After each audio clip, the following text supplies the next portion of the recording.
profilnya siapa? Kalau setakat mata Najwa, dari kelompok yang sebagaimana tadi merupakan sektor-sektor pasarannya, market segmennya. Buat masa ini, siapa yang menonton mata Najwa? Sekarang karena jamnya jam prime time, jam 8 sampai setengah 10, kantong pemirsanya menjadi lebih besar. Dulu mata Najwa tayang late prime time, jam 9:30 ya kalau di sini. Ya, 9:30. 9:30. Sana setengah 10. Setengah 10. Sekarang tayang lebih maju jam 8, di mana remote control masih di tangan puan-puan, ibu-ibu.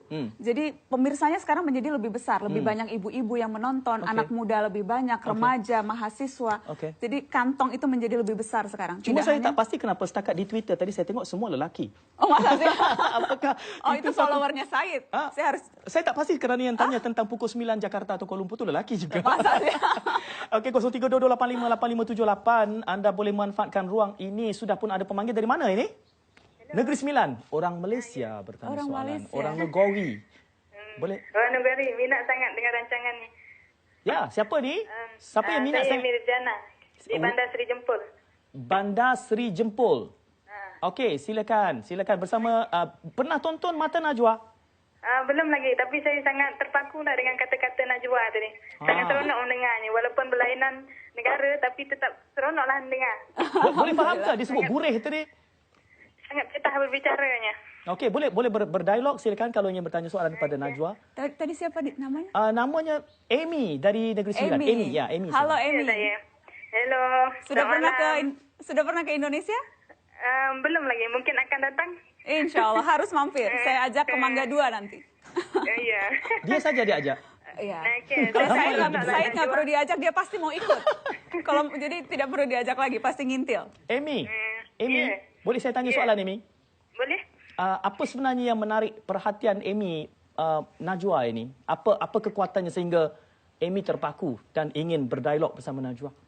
Oh, sebab dia punya keteletahan dia, dia punya kekuatan dia mampu untuk berbicara bersama bakal-bakal presiden, dia punya dialog dia.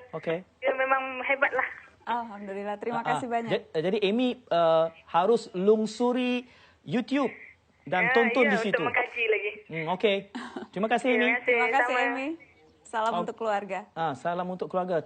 Sama ada dia sempat dengar atau tidak. So kita ulang semula. Salam untuk keluarga daripada Najwa kepada Amy keluarga. Itu menjadikannya lebih santai. Ini berkenaan dengan Pilpres ini dan Metro. Pengalaman dikatakan tadi bahawa pengalaman yang mutakhir ini, Pilpres, sekadar untuk manfaat kepada penonton di Malaysia, Pilpres adalah pilihan raya Presiden Indonesia. Kita tidak punya Pilpres begitu di Malaysia kerana dinamika politiknya lain, strukturnya lain. Ya. Tentu. Dalam pengalaman itu, Najwa menyifatkan bahawa ia merupakan yang berbeza daripada dua sebelumnya. Apa bezanya kalau boleh saya kongsikan? Yang pertama yang paling nyata karena tidak ada incumbent yang bertarung. Jadi dua-duanya itu orang baru. Walaupun yang satu setengah baru karena sudah pernah mencoba dan gagal, tetapi setengah baru, saya suka istilah setengah baru karena dia sudah pernah mencalonkan diri, tetapi kemudian tidak berhasil. Tapi tidak ada dua-duanya muka yang kita belum pernah lihat sebelumnya memegang jabatan. Itu pertama menarik. Dan yang kedua, baru kali ini betul-betul head to head, hanya ada dua calon, Jokowi atau Prabowo.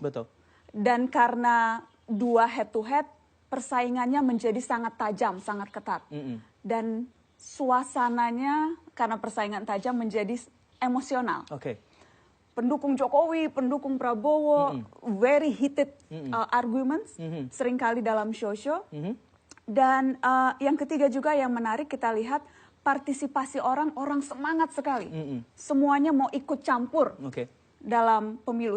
Kalau dua pemilu sebelumnya, yang hanya sedikit orang yang, bukan sedikit, tentunya juga orang follow, tetapi beda sekali nuansanya dengan Pilpres yang ini. Supir taksi, ibu rumah tangga, anak SMA, sampai anak kecil ikut nyanyi jingle kampanye.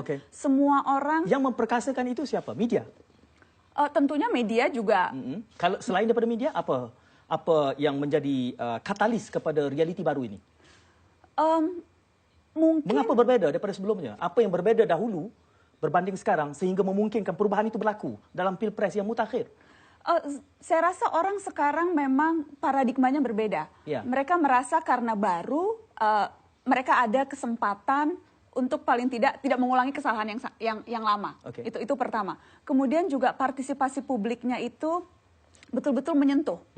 Jadi ibu-ibu, bahkan ibu-ibu yang kita asumsikan tidak terlalu paham atau tidak terlalu mengikuti politik, ikut kampanye, bukan hanya ikut kampanye, waktu selesai memilih, dia ikut duduk di tempat pemungutan suara, dia memastikan suaranya dia tidak dicuri, dia betul-betul intens terlibat. Kesedaran politik semakin tinggi. Semakin tinggi. Adakah ini pemerhatian yang merujuk semata-mata kepada Jakarta ataupun menyeluruh di seluruh Indonesia? Seluruh Indonesia, karena kalau kita lihat statistik misalnya, partisipasi pemilih sampai 75% kemarin. Dan kita tidak bicara secara kuantitas saja, secara kualitas pun mereka tidak hanya memilih terus pulang. Tidak, mereka mengawal suara, mereka memastikan suara mereka tidak dicurangi. Mereka kemudian mengecek apakah suaranya sampai, karena kan itu bertingkat. Ketika suara dihitung di tempat pemungutan suara, dibawa ke kelurahan, istilahnya kecamatan, ke provinsi, daerah semua. Mereka ikut mengawal proses itu dari awal sampai akhir. Mereka tidak mau suaranya dicurangi dan sebagainya. Jika demikian, saya menganalisis semula. Jadi kita selalu memberikan kesempatan yang sama untuk kedua pihak, dan itu bisa dengan transparan dinilai. Seringkali acara kita juga live, jadi pada saat live, kalau misalnya ada pre-deposition, wah ini akan diedit, di taping dan sebagainya, itu tidak. Itu tidak benar. Itu tidak, jadi selalu ada kesempatan yang sama. Bahwa kemudian persepsi orang bilang ini lebih memihak dan sebagainya, kita tidak bisa mengontrol apa persepsi orang atas tayangan televisi. Tetapi sekali lagi, terlalu mahal kalau suara-suara itu tidak kita dengar. Dan impaknya juga akan buruk untuk media itu sendiri. Jadi itu kalkulasi yang selalu harus diperhitungkan. Najwa, saya difahamkan ada dua pemanggil lama menanti. Sebab saya pemanggil ada dua orang yang menanti. Saya berikan laluan dahulu yang pertama. Siapa di talian? Hello. Hello. Siti ya? Assalamualaikum. Waalaikumsalam warahmatullahi. Siti dari mana Siti? Saya Siti daripada Kuala Lumpur. Kuala Lumpur bersama Sharifah Najwa. Ya, selamat malam Najwa dan Said. Saya memang mengikuti Najwa, Mata Najwa. Especially satu sesi di mana Najwa menemu ramah mantan Presiden B.J. Habibie. Iaitu juga idola saya. Dan di situ ada satu jemputan khas, iaitu Datuk Seri Anwar Ibrahim. Saya seolah saya memang meminati, mengagumi kehebatan Najwa, di mana Najwa memang saya lihat Najwa agak seimbang membawa rancangan tersebut. Dan saya nampak agak memang sangat profesional di situ, tidak ada bias di situ. Seperti Najwa bilang tadi, harusnya host itu menjadi upper hand kepada rancangan tersebut, agar rancangan itu bukan menjadi satu rancangan yang bosan, yang menjadi hanya satu parti saja yang bercakap, yang memihak pada satu parti saja. Dan saya lihat itu rata-rata kebanyakannya pemirsa juga begitu. Mereka walaupun mungkin di situ tidak hanya sekadar datang dan tidak memihak pada siapa-siapa, tapi mereka juga agak profesional. Dalam masa yang sama juga saya lihat Indonesia sedang menuju kepada rancangan Indonesia seperti rancangan informasi yang Mata Najwa menuju kepada satu demokrasi yang tulen lah. Jadi Siti, saya minta apa pendapat Najwa sendiri terhadap rancangan di Malaysia sendiri, rancangan-rancangan seperti di mana seperti Said dan Najwa. Saya sering menjemput di mana YB ataupun sebab saya lihat agak berat sebelah. Tadi Najwa bilang dia upper hand, dia mampu untuk kontrol host, dia punya panel-panel. Baik. Siti. Jadi saya minta mohon pencerahan daripada Najwa sendiri. Boleh saya tanya sebelum tu? Boleh saya tanya? Sudah letak telefon. Siti, boleh sempat saya tanya sekejap? Ya. Apa yang menarik Siti, rakyat Malaysia saya yakin? Saya yakin rakyat Malaysia. Apa yang menyebabkan Siti tertarik untuk menonton sebuah rancangan bual bicara di Indonesia seperti Mata Najwa? Dan apakah rancangan lain, bual bicara seumpamanya, yang menjadi perbandingan Siti dalam konteks Indonesia? Apa rancangan lain yang saya lihat? Ataupun semata-mata hanya Mata Najwa saja? Oh, tidak, saya lihat rancangan lain juga. Tapi Mata Najwa ni saya lihat dia demokrasinya tulen. Kiranya dia panggil semua, tapi dia panggil dia pandai seimbangkan. Panel tersebut dia tidak. Okey, Siti. Terima kasih Siti. Panjang soalan Siti tu. Patut kita undang Siti datang ke studio kan? Iya. Mesti jadi bumbu yang lebih meriah perbincangan ke kita. Jakarta. Cuma nanti dia akan duduk di sebelah sana, dia tak duduk sebelah sini. Apa saya ganti duduk situ? Okey. Soalannya tadi. Soal media being in the upper hand, khususnya mengendalikan bual bicara sebegini. Jadi keterbukaan dan juga keseimbangan yang disebutkan tadi tu akan implicate, akan memberikan kesan terhadap integriti stesen itu. Itu yang diminta Najwa mengulas tadi. Iya, dan memang... Kita ada pemanggil Najwa lama, dia menanti marah dia saya mengusik Najwa lama. Hello, siapa di talian? Said. Okey. Ya, saya Said Rizal. Said Rizal, Assalamualaikum. Saya nak bagi tahu Najwa. Ya. Saya sangat banggalah dengan acara ini sebab akan menjalin persaudaraan yang lebih baik. InsyaAllah.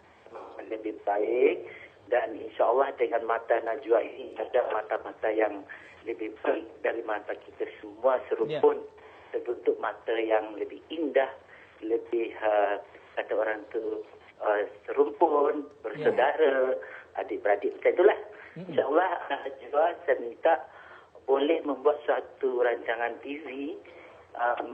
Rancangan TV itu macam mata Najwa ni lah yang dapat mempererat hubungan antara Indonesia dan Malaysia yang lebih baiklah. Ada idea-idea yang buat acara mata Najwa yang macam ni lah. Atau berterusan macam tu. Tuan Said. Jangan hari ini je. Hari yang selanjutnya mungkin sebulan sekali ke 2 bulan sekali. Kalau Tuan Said undang, Najwa akan datang. InsyaAllah. InsyaAllah. Berlanjutlah macam tu. Tuan Said. Mungkin dalam sebulan sekali ke, 2 bulan sekali ke, mungkin ada topik-topik yang lebih menarik, yang lebih mempererat hubungan kita macam tu. Itulah. Tuan Said, boleh saya tanya soalan Tuan Said? Boleh. Tuan Said, jika kami tidak memperkenalkan Najwa, pemilik matanya di sini pada malam ini, apakah Tuan Said sebelum ini pernah cuba menyelongkar media perdana di Indonesia untuk mengetahui bentuk rancangan mereka, konten, hala tuju, inti perbincangannya, apakah pernah dibuat sebelum ini? Maknanya buat topik yang macam ni. Bukan, maksud saya sebelum ini apakah pernah Tuan Said melihat melalui YouTube baik ataupun secara streaming di Indonesia? Dari YouTube. YouTube. Ada rancangan? Saya tengoklah berita-berita Najwa, masalah capres, semualah saya tengok. Memang seronoklah. Jadi dari mata Najwa ni tersampai semua apa yang semua rakyat ingin tahu. Baik. Jadi macam penuhilah. Jadi keinginan semua rakyat ingin tahu masalah tu berjawablah di mata Najwa. Terima kasih Tuan Said. Terima kasih banyak Tuan Said. Najwa tahu ya di Malaysia kalau Said tu dipanggil Tuan di depannya. Oh, nggak tahu. Tadi sebut Tuan Said? Saya mengikuti Said aja. Oh, ikut-ikut saja. Harus tanya dahulu betul salahnya. Saya menyesuaikan. Jangan semata-mata ikut, tanya dulu. Jadi berarti saya sekarang harus panggil Tuan Said? Oh, jangan. Sebab itu jadi double Tuan. Said itu. Gitu. Tadi tapi sebetulnya nggak perlu Tuan? Sebagai menghormati di Malaysia, maka biasanya di Malaysia Said akan didahului dengan Tuan. Biasanya. Bahkan di setengah negeri itu dia jadi Pak Tuan. Bergantung. Kalau Syarifah ada Puan depannya? Itu ada. Itulah dunia ini